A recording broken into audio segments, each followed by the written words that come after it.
Hello everyone, welcome. Welcome to this special lecture on management. Today we are going to revise the syllabus of management that is there in RBI Grade B Phase 2. And how are we going to do that? We are going to do that through the questions of the Merit Shine Open Mock, right? As you know that Merit Shine has conducted an open mock. Now, if you have not taken that mock, you would get the link of the mock in the description section as well as the pinned comment. So you can take the mock from there. So what we are going to do is that in the finance and management section, there are 30 questions, 15 questions from finance and 15 questions from management. Now we are going to discuss the solution of those 15 questions of management that was there in the Merit Shine Open Mock of Phase 2. Now, in this process, what we are also going to do is to understand the background concepts, revise the ideas based on which these questions were given, right? So, this will serve as an overall revision also, obviously, of those areas from where the questions have come on those concepts. This will serve as a revision of those concepts. Okay, right. So that is the basic idea. So as I told you that the number of questions in this particular mock from management were 15. Okay, and they were of 25 marks. 5 questions were 1 mark each and 10 questions were 2 marks each. So 20 marks plus 5 marks, 25 marks. Total time that you should have ideally taken for these questions, total time on the management questions, is not more than 12 to 15 minutes. Okay, the test was of 30 minutes. So at the max for the management questions, 12 to 15 minutes, not more than that. Okay. And that's what our idea in today's lecture would also be.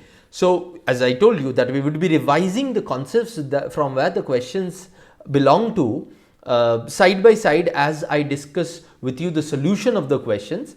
But we would also like that if you have not attempted these questions in the mock, what you can do is pause the lecture, attempt that particular question and then go through the solution.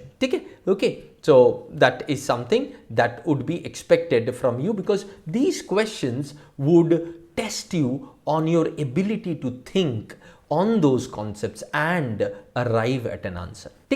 Okay, right. But before we start off, I want to address one issue. There had been calls, there had been queries to us from various students regarding the nature of the Phase 2 exam.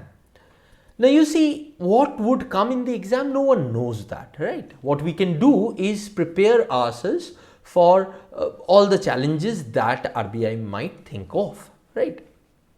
Though especially after the Phase 1, a lot of students were feeling jittery about that the Phase 1 was a very challenging paper. How can they create a challenging paper in Phase 2?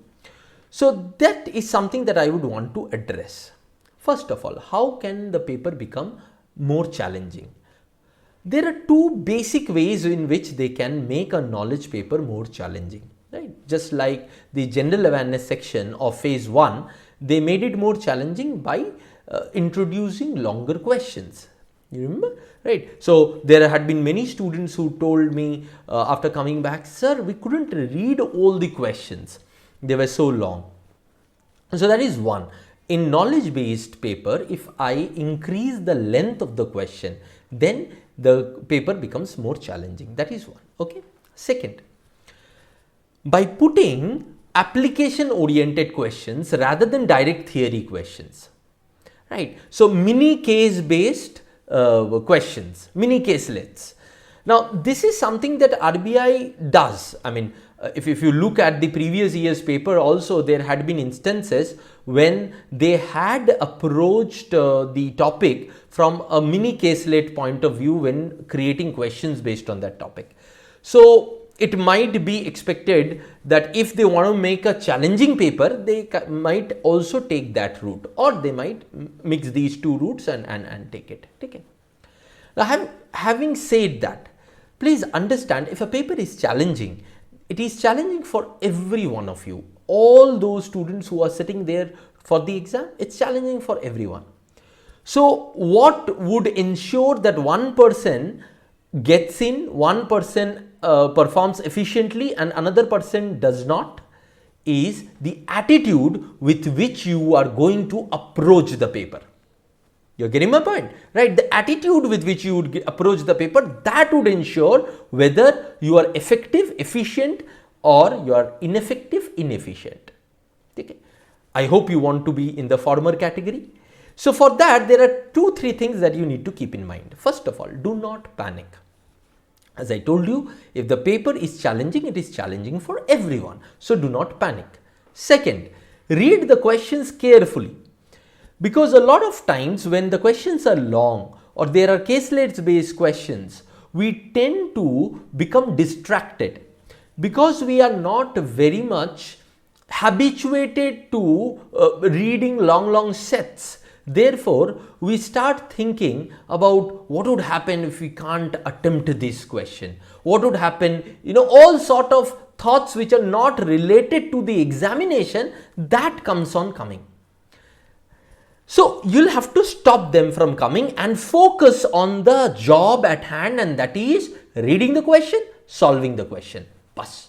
Okay?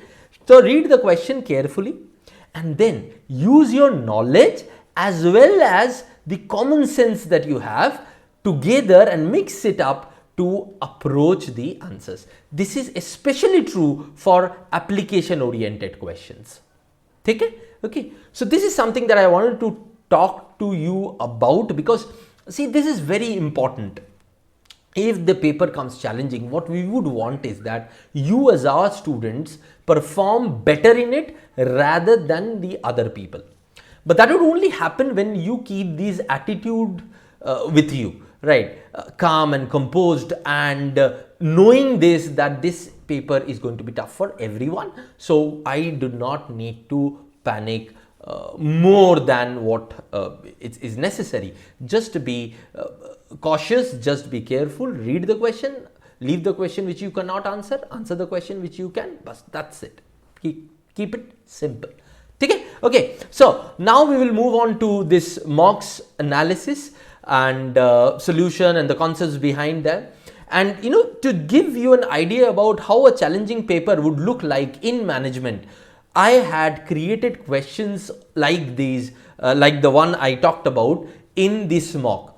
And therefore, you might have realized these things, that your panic stage, you're not being not very interested in going through the question. These comes in your mind, right? In a direct questions, you just read it, you answer it. If you know it, if you don't answer it, you leave it. So the choices are very simple. In questions which are application oriented, you start off judging yourselves too.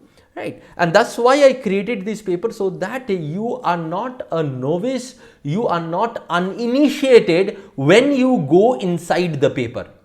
You are prepared. So if the paper comes easy, if the paper comes simple, you would crack it. If the paper comes challenging, other people should panic, but you have already experienced it. Okay, so let's start off with the questions. The first question is on your screen. What does the first question say?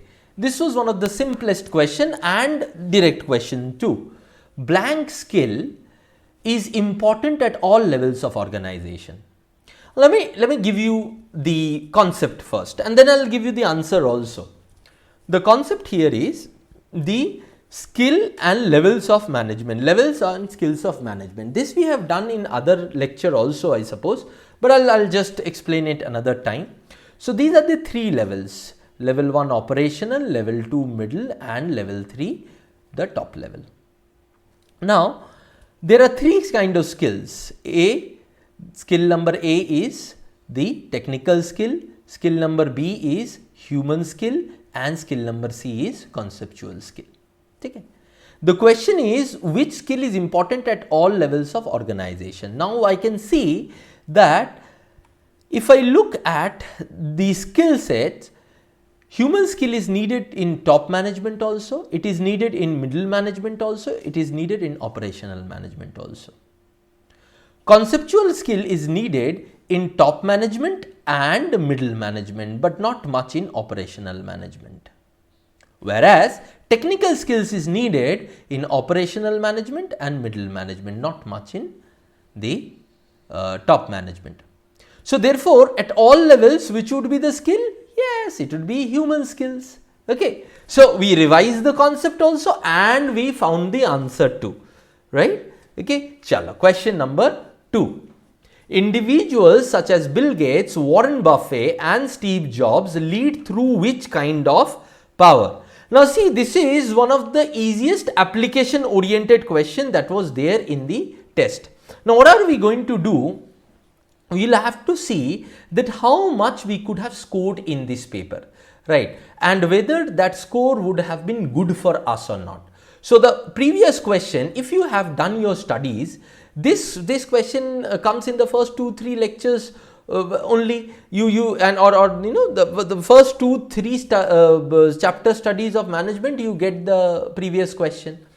So if you have studied well, you would have very easily answered that. So question number 1 marks should have been got by every one of you. Now question number 2. Now this was an application question obviously, but then that does not mean that you couldn't have done it. It was simple from the perspective that what does it say? Bill Gates, Warren Buffett and Steve Jobs, they lead through what kind of power? I'll come to the answer in a moment, but let me show you based on organizational function, the kind of leadership or the kind of power that leaders have. You see, there are general functions in organization. So when you have a general function, the power that the leader has is functional power. The power that the leader has is functional power. Okay, right. So sales and marketing organization, general consultancy, all of these, in this area, if the leader exerts any power, that is functional power. What about technical? If on the organizational function part, it is technical in nature. So organization which deal with technology, such as IT firms, production plant, that needs to be led by a person who has worked in those industries, like Steve Jobs of Apple, Bill Gates of Microsoft, right? Warren Buffett is one of the most popular investor of the world, and therefore he heads one of the most popular investing firms also. So technical in nature, their expertise is. These kind of leaders are called expert leaders. Again, this you should have studied in your organizational behavior or in your general management lectures, right? So expert leaders are the kind of leaders and they exert expert power. They exert what? Expert power, right? So our answer would be option number C. Got it? Okay. So question number 2, tell me, question number 1 and 2, should you have got full marks or not in this? You should have got full marks or not in these, right? Now coming to the next question, a very simple question, an application oriented question, but this needed you to be calm and composed and read the case. If you have read the case, you would be able to answer this question with your common sense only. You do not need any hi-fi concept for these. Look at this. In an automatic traffic light, the program control changes occur at set moments. Even in case of increase in the number of vehicles where complex control of the traffic light is required, it works on a very simple feedback signal. The light changes every time the number of waiting vehicles exceeds given quantity. So if there are number of vehicles are more than the given quantity, the light changes. The control system used in traffic light is an example of what type of control? What type of control? It has to be automatic. It has to be real time also. Automatic and real time fits with which one of these options? Let's look at it. Non-cybernetic control system. It has to be cybernetic. It has to be web based, because you'll not be able to have a real time solution then. It control system, obviously. Multiple control system, okay, I'll keep this. Feedback control system, well, okay. Concurrent control system, concurrence is not necessary here. Concurrence means happening at the same time. Concurrence is not necessary here. So multiple is necessary, feedback is necessary, but both cannot be the answer. So our answer should be such that where these two are present, and that is cybernetic control system. Cybernetic control system is a control system which has feedback operates in there. It has its own capability of deciding on a particular route of action, right? And it's a cybernetic process, right? So therefore the answer in this case would be cybernetic control system. Okay. Chalo. Question number 4 now. In a production company, the top management decided to implement the new strategies formed within the next 2 months. In the context, top management instructed the human resource manager to interact and coordinate with the production manager in the implementation process. So top management, the top guy, told the human resource manager that go and have interaction with the production manager, right? Okay. Now production manager and the human resource manager both report to the top guy, right? And both are, I mean, the production guy does not report to the human resource guy, and neither it is the vice versa. They are parallel. Their roles are parallel in nature, that you must have studied in the structure of organization, how roles are divided, right? Now, in the context, top management instructed the human resource manager to interact. The human resource manager arranged for a meeting with the production manager following the instructions. Which type of communication represents the communication between both the manager? When managers at the same level of hierarchy interact with each other, what is it called? It is called horizontal communication. It is called horizontal communication, right? Okay. I'll also give you a little detail about the basic forms of communication. You see, communication can take place both vertically and horizontally. So vertically is upward and downward. Between the top management and the HR manager, it was a vertical communication.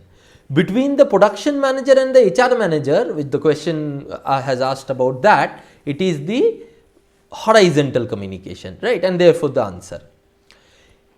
It can also be classified as internal as well as external, within the organization or outside the organization. Now, everything in this particular case was internal. Okay. It can also be classified into verbal communication and non-verbal communication. Now, verbal communication, you know. Now, what is verbal communication? Verbal communication is where words are used in a structured, meaningful manner to communicate a particular idea. Non-verbal communication or communication using gestures, cues, vocal qualities to convey a message. Now, this, non-verbal communication sometimes becomes more important than verbal communication, because it gives the intensity of the communication that is being, thought about by the sender of the message. Okay. Right. Okay. So body language and the gestures become an important part of communicating the message effectively to the person to whom the message is intended for, right? So that was the basic idea about, I thought that I'd also give you a basic idea about communication, because that would also serve as a revision on that. So not only related to the question, but a little outside the scope of the question, also I have taken the liberty to tell you something about it, so that your time is saved and you have that revision side by side. So the answer to this question would be horizontal communication. Clear? Okay. Chalo. Question number 5. Sachin has joined newly as an executive in an MNC. Okay. He was asked to prepare a list of objectives along with his subordinates for the next assessment year. He was surprised as to why his subordinates should be included in setting objectives, as his earlier boss never asked him to do so. On inquiring his senior manager, he was told that organization practices MBO. Identify the limitation factor of MBO that confused Sachin in the new office. So, if I look at this case, a mini case this is. So, Sachin went to a new organization where he was asked that subordinates be taken together to set objectives. Now, Sachin was very surprised. He inquired his senior manager, why would subordinates be, involved? So, then his senior manager said, bhai, we practice here MBO. Now, here in this whole case, there has been a limitation factor of MBO that has been shown. MBO, every one of you know, management by objectives, right? So, you should also know about the benefits and the limitation of MBO. So, let me talk about the limitations and benefit of MBO, so that becomes a revision base for you on the perspective of questions on MBO, and then we will come and solve this question. You see, if you have your concepts clear, how fast you could have analyzed this case and answered the right option. Okay, benefits. What are the benefits of MBO? It leads to better managing. Organizational action becomes clear. It encourages personal commitment in employees. Satisfaction of employees goes up. It's a basis for organizational change, right? In your new syllabus, you must have seen organizational change as an important topic being introduced. Have you ever realized that a part of organizational change you have already done in management by objectives when you studied management by objectives in detail, right? So, because MBO is one of the most important theories which makes itself the basis of organizational change. Then development of effective controls. Okay. Now, what are the limitations? If you fail your employees to teach MBO philosophy, then what will happen? They would not know what is going on, especially the new inductees, the new employees. Failure to give guidelines to goal setters. Okay, you have to keep, take everyone together to set a goal, but then you'll have to give guidelines also, na? Difficulty in goal setting. Goal setting is itself becomes very difficult. Emphasis on short-term goals. Inflexibility. Sometimes MBO becomes very inflexible, and most importantly, it takes a lot of time and training. It can also be used as a threat which may lead to frustration amongst employees. Okay.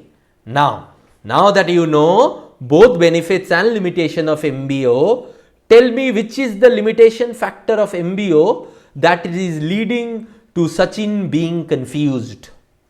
What is it? Yes, it is failing to teach MBO philosophy. The senior manager or the HR department of the organization has failed to teach Sachin the MBO philosophy and has asked him to go onto the shop floor and work.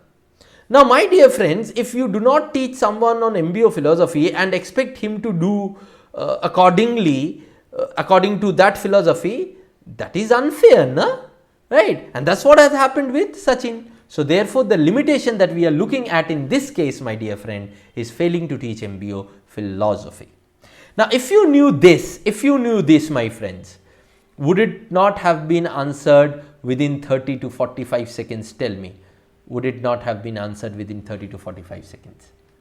It would have been, right? All the questions here could have been answered on 45 seconds at the max average. So, 3 minutes you would have been done with these 5 questions. And if you have done your preparation well, you could have got a 4 out of 5 in this. At least a 3 out of 5, definitely. So, 3 to 4 out of 5, definitely, right? Okay, chalo. Let's move on to the 2 marker ones. Let's move on to the 2 marker questions. Question 1. A supervisor, this is the section 2 questions. A supervisor observed that an employee was coming late even after several reminders. As per the company's rule, he needs to be dismissed. If you are coming late every time, you have to be dismissed according to company's rule. But on inquiry, the manager found that his mother was seriously ill. He understood the circumstances and counseled him to make alternate arrangements. He counseled him, right? He did not fire him, he counseled him. Find out the management approach that the manager has used. Now, let's go through the options. See, this is a beautiful case. Okay, a case where the manager had taken a call based on the situation, right? So go through the options: empirical or case approach. Now, empirical approach is, rule based approach. Okay, right? So we cannot, fit it to this. I'll keep this, but let's look at operational approach. No. Socio-technical approach, there is no technicality in this. Contingency or situational approach. Look at this. According to the situation. So between A and D, D is definitely the better one, and therefore D should be the answer, right? Okay. So I haven't gone through I haven't taken all the approaches and summarized here, because that is a class in itself. Hope you have gone through all the approaches of management that we normally discuss in one full class, all the approaches, right? So the approach that has been used in here has been contingency or situational approach.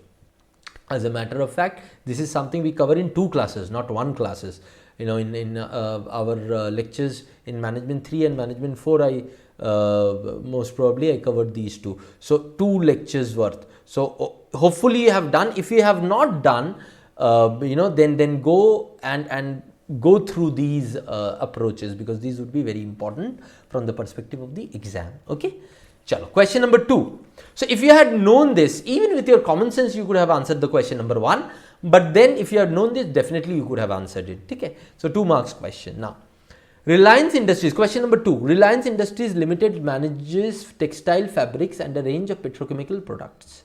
For each product group, the nature of market in terms of customer competition is differentiated. Okay. So it's a differentiated. For each product group, there is a separate different customer, competition and marketing channel. It plans different strategies for its different product group. Each SBU, strategic business unit, builds its own strategies. So for every product group, there is a separate set of strategies. So Reliance Group does not take one size fits all approach. No, it does not. So what is this kind of organization strategy which is used in SBU? Those who have studied SBU, they know for sure that in SBU we use business level strategy. That's what we use in SBU, na? Right? So when in the case this came in, you would have been sure that okay, it would be business level strategy, no further thought process. If you did not know it, if you had not studied during when you had studied it, then understand that corporate level strategy is one size fit all strategy. At the head level, at the level integrated level, they have a strategy, but that is not what is being talked about here. Eliminated. Functional level strategy is and department level strategy means more or less the same thing, right? At the department level, what strategy is being taken. So this would also not be there. So what is remaining is business level strategy. Okay. So you could have answered that ways also. So this was an easy question. If you had your patience and you're cool, then you could have got 2 marks in this very easily. Okay. Next question. Deepika Padukone, a production manager of Bhansali Group, attended a meeting with CEO along with the heads of others departments to discuss targets for the coming assessment year. She was worried about the target assigned as the productivity level of employees was continuously falling. So the target assigned was such and the productivity level of employees was falling. So she thought that she would never be able to reach it. She then called a team to convey the target and invite suggestion and set individual target. So teamwork at play. They decided to follow up every week with feedback. So with the team, when you make target, this is a very important part of MBO philosophy, and then you are taking follow up every week with feedback. Finally, they could meet the target. Identified the type of management followed by her. Without doubt, management by objectives, right? But then management by objectives, you already know that this would be the answer. I have already told you. But then I thought that I would also share with you the 6 steps in Mbo process so that you get revised in the process.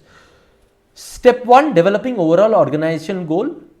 Step 2, establishing specific goals for various departments, subunit and individual. Now see, this happened at for Deepika Padukone at Vansali Group with CEO. Then with that target, she ended up with creating the specific target with teamwork. Okay. Then formulating action plan. Then she formulated action plan with them, invite suggestion and set individual targets. They decided to follow up every week with feedback. Now these 2 steps have not been specifically talked about, but this periodic review had been talked about. So this periodic review had been talked about, and finally they could achieve the target. So these two steps were hidden, but then if I talk about step 2 and step 5, then definitely somewhere in between step 3 and step 4 must have happened, right? So what we are talking about, what kind of management philosophy you are talking about here is definitely management by objectives, okay? Question number 4 now. Match the following with their description. Now this was a question from your new sets of topics. Ethics is the newest kid on the block of RBI syllabus. And there had been so many, premises, assumptions about how questions would come. So I wanted to give you an idea about how questions can come in the chapter of ethics. So this is what. You have to match the following views with their description. Now you need to know the theory behind it to answer this question. So there are 3 views that have been talked about: separatist view, Unitarian view and integration view. Let me give you the concept first and then I will come to the answer. Unitarian view, this believes that business is a part of morality and ethics. Morality and ethics is a larger part and business is a smaller part in it. So business flows from morality and ethics. That's Unitarian view. Separatist view, as you can understand from the name, believes that business has nothing to do with morality and ethics. Okay, they are 2 separate things. Okay, the spelling is wrong here, separatist. Okay, those separate things. Take the final one, integration view. This takes an all-rounded view. This says that morality and business are closely interlinked. And not only that, the environment also affects on them, right? Okay, and therefore this integrated environment base of morality, ethics and business integration and intersection should be called business ethics according to integration view. And what is the environment that affects morality and ethics? Law and society. And what is the environmental factor that affects business? Government and markets. According to integration view, this is how I have tried to represent it so that you understand, right? So this is the overall representation of integration view. Got it? Okay. Now look at the options. Sorry, here is the option. Separatist view. Morality and ethics have no role in business. So 1 and Q should be there. 1 and Q, this is eliminated, this is eliminated. 1 Q here, 1 Q here. Now, Unitarian view. Business is a part of moral structure and moral ethics. So it has to be 2 and R. Let's check the integration view also. Ethical behavior and business should be integrated or combined in a new area called business ethics. This we have studied. So our answer should be B in this case. So if you knew about the concept, then you could have answered it clearly and correctly. Okay? Chalo. Question number 5. A bank manager at a branch decided to improve its operations to foster the process and reduce, this should be faster the process and reduce the service time. He collected suggestion of customers through suggestion box and questionnaires. He requested his employees to suggest effective ways to improve the performance of bank during a meeting. Consequently, he came up with an innovative, effective plan that could achieve his object. Identify the systems approach that he is taking in effective planning. Now, in planning, there were different systems approach that we had done, right? So, we had talked about the management systems, we had talked about closed systems, management information system, decision support system, remember DSS, right? In one of the YouTube lectures also we talked about DSS, I remember. So, open systems approach is what he is talking about here. So, the answer in this case would be open systems approach, okay, because he talked with his juniors and created a plan and then implemented it. So everything was directing towards the open system approach. Now, I have already given you the answer. Now, what are the characteristics of open system? Let me give you that also so that you get revised with this topic. See, first is cycle of event in open system is input, process, output. Okay, you have an input, you go through a process and come with an output. Then there is a concept called negative entropy, very important concept. There had been questions in RBI based on negative entropy. So, what is negative entropy? You use resources to fight entropy. Entropy is the tendency of systems to break down. You know, there is a tendency, negative entropy means that there is entropy means that there is a tendency in systems that they would break down. So, you will have to create a negative entropy through open system. That is one of the characteristics of open system. Then feedback mechanism. Feedback mechanism is to make necessary adjustments. Okay. Then dynamic homeostasis or equilibrium, which means that like living beings, organization will also have to adjust to changing environment and conditions for optimum performance. Next, differentiation. Differentiation is tendency to move towards specialization of tasks so that your product and your abilities are differentiated and you can have a differentiated product and manpower in the market. And finally, equifinality, achievement of a particular result by different means. So, you should explore all kinds of means that should be that can give you the same target, okay, and that's why putting your heads together with your employees becomes important in an open system, okay. So, therefore, the answer in this case would be an open systems approach. Now, you do not need to know all of these that I did so that you have a revision automatically when you go through this lecture, but even if you had used your common sense, you could have answered this question, isn't it? Now, if you look at the last 5 questions, 2 to 3 questions could have been done. So, 4 to 6 marks is something that you could have done. So, got 3 to 4 marks there, 3 to 4 marks there plus 4 to 6 marks here. So, the minimum that you could have got till now 7 to 10 marks, 7 to 10 marks, okay. So, till now you could have got 7 to 10 marks in this paper. Now, question number 6. There were 2 questions based on the same case, question number 6 and question number 7. So, we will do both of them. Ranveer, a general manager at Kapoor Industries, was developing plans to enter overseas market that was set as a strategic vision by the company. As you can understand that I had taken all the celebrities names, Sachin Tendulkar, Ranveer Kapoor and Deepika Padukone, okay. It was just I wanted to make things interesting for you. I know nowadays you are studying a lot and therefore you would be getting bored taking a test. So, I thought I'll just spice it up for you a little. Okay, coming back to this question.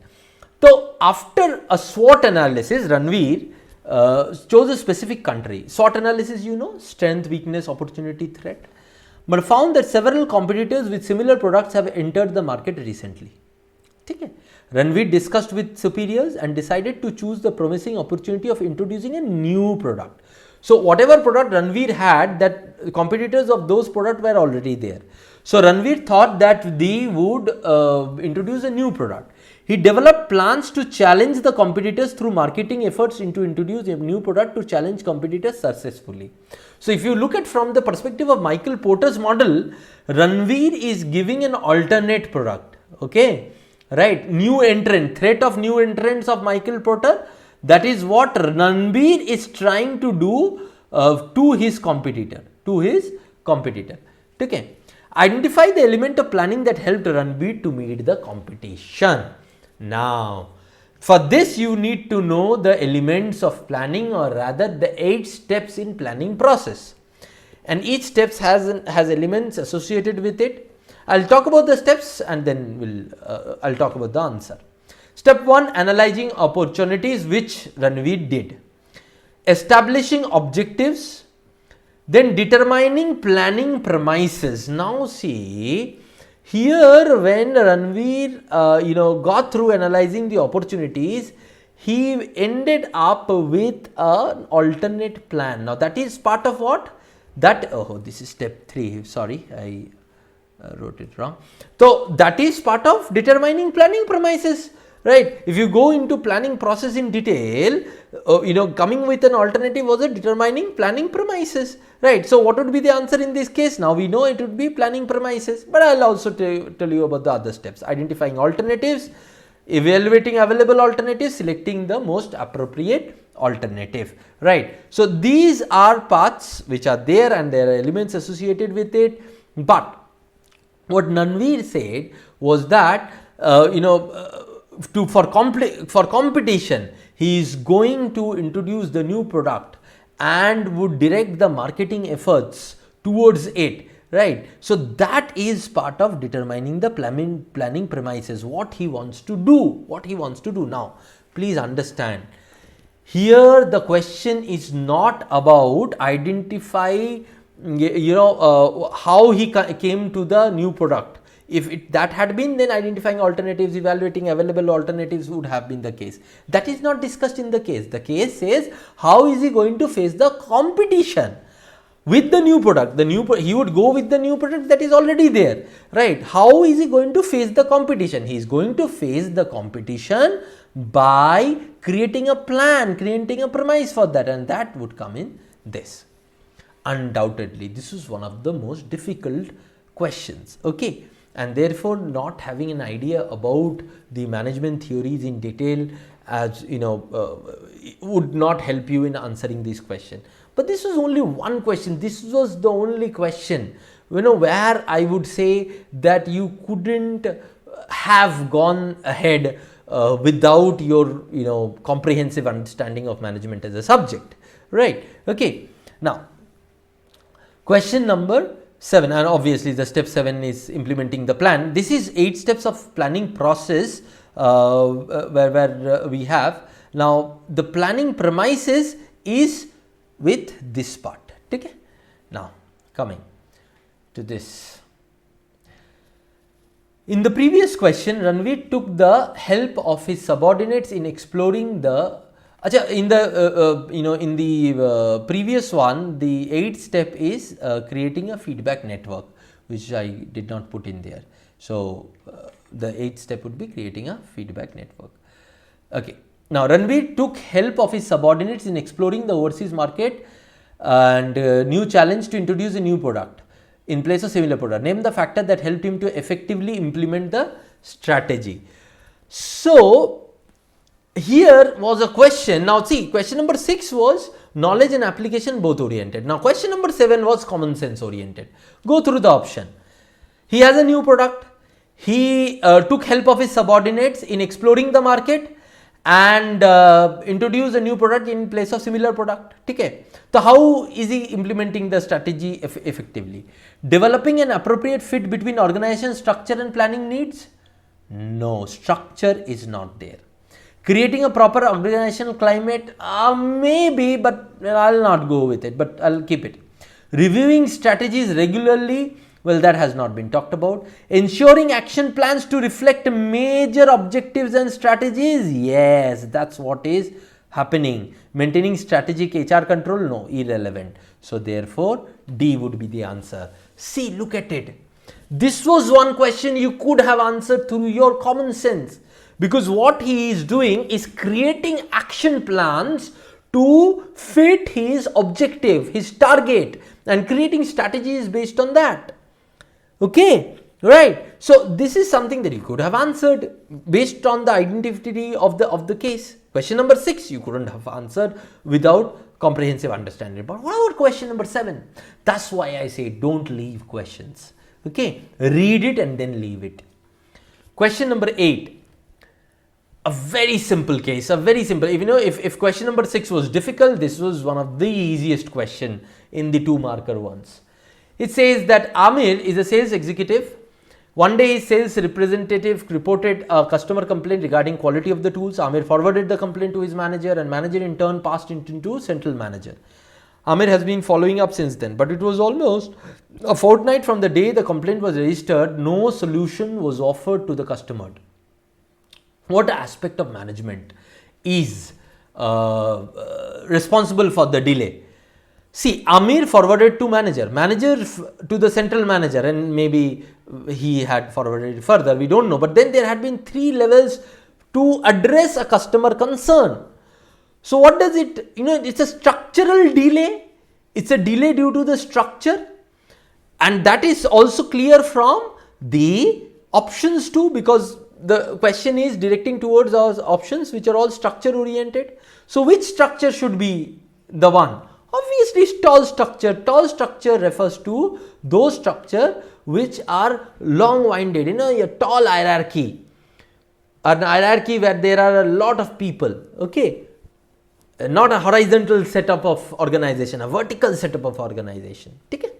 So a very easy question, this one.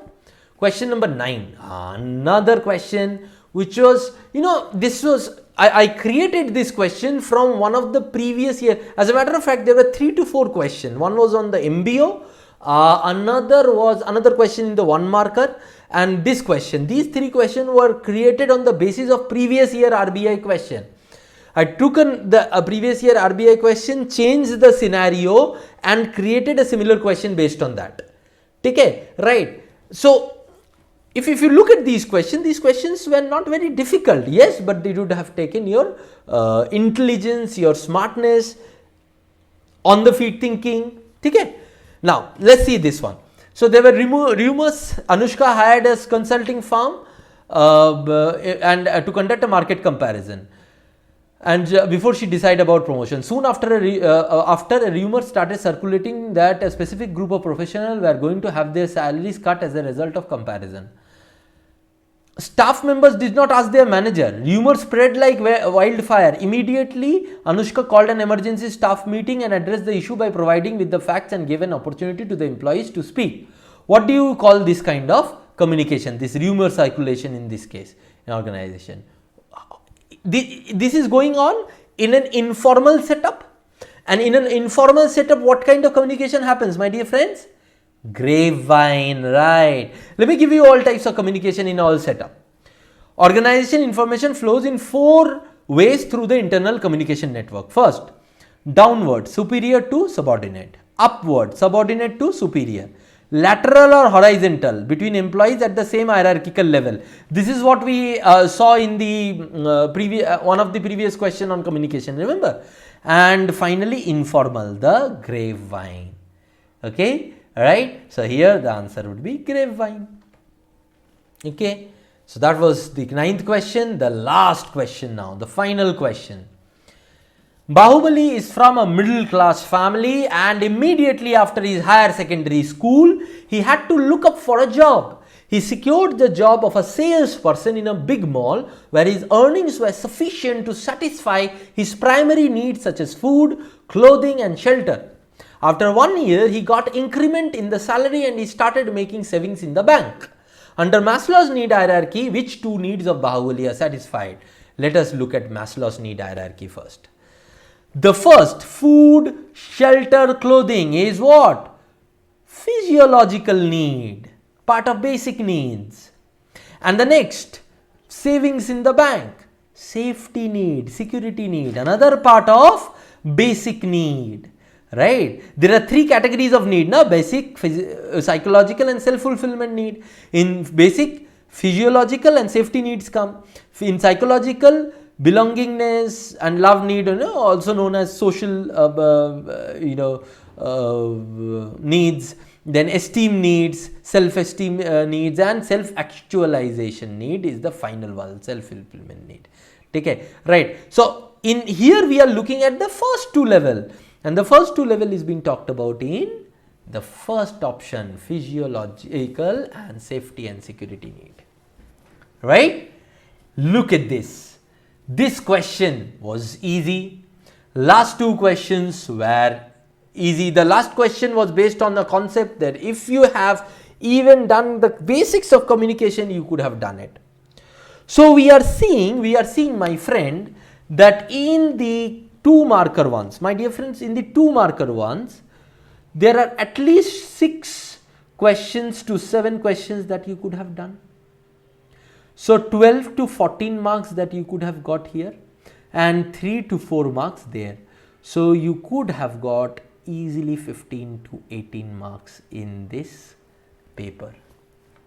In this paper, you could have got 15 to 18 marks, and these questions, the longer questions would have taken 1 minute each, and the shorter question 40-45 seconds. So even if it had taken 1 minute each, you would have 10 question 10 minutes plus those 3 minutes, 13 minutes. 13, I told you, 12 to 15 minutes, right? Okay. So now tell me, was it not possible to get a 15 marks in this, right? And let me show you what would have been a good score, what would have been an excellent score. If it had been an 18 plus score, it's an excellent score. You would be in the top 20-30 of the country in this mark. In management section, I'm not talking about the finance section. I'm saying 18 out of 25 would have been an excellent score, my dear friends. 12 to 18, very good score. And you saw that you could have got a 15, 16, 12 to 18, very good score. Oh, sorry, not 12 to 18, 15 to 18 it should be. I'm sorry. It should have been 15 to 18. 15 to 18, very good score. 12 to 15, good score. Good score, right? A competitive score, you have still a chance of getting, it's in the 50% well. So there you are on the boundary line. It's a good score, but many good students would be scoring in that range in this kind of paper. But 15 plus, you are in as far as management is concerned. 9 to 12 average score. 9 to 12 is not, you in a competitive exam like RBI, it's not a good score. See, 9 to 12, if there had been 1000 seats, it would have been a good score. But there are no 1000 seats, there are hardly few hundred seats. So for that, it's not a good score. Okay, right? And less than 9, what do I say? You need a lot of improvement. And you see, if you have got less than 9, if you have prepared sincerely, you cannot get less than 9, my dear friends, because these were questions straight from the concepts that you have learned, straight from what you have done. None of the questions were something out of the way. 1 or 2 question maybe was a little convoluted, at the max 2 questions, but even if the rest were application questions, they were direct application questions. Okay, so that's why it's necessary for you to get a hold of yourself and score. You can score in these kinds of paper. I showed it to you. Okay, hope this class would give you more confidence, and you have gone through the concepts and revised it with me, right, and learnt new stuff from here, or revised the old stuff from here. With that, we'll end today's lecture. Thank you very much and all the best.